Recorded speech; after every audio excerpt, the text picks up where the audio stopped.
Keď pošlete svoje dieťa do školy, očakávate, že ho tam niekto požiada, aby si vybral medzi botoxom a pervitínom. Botox alebo pervitín?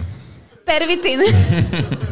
Takže tzv. Špecialisti, ktorí podľa vlastných slov navštívili 100 škôl, aby tam vyučovali sexuálnu výchovu, nútia vyberať si deti medzi plastickým chirurgom a užívaním drog.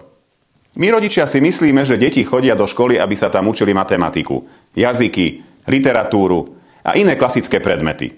Ale nie. Zdá sa, že samozvaní odborníci bez akreditácie propagujú drogy namiesto drogovej prevencie. Nevyskúšaš, nevieš, jak s tým pervitínom.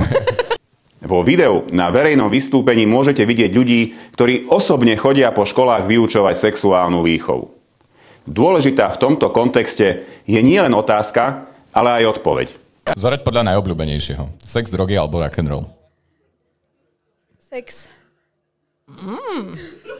Prepáč, mami.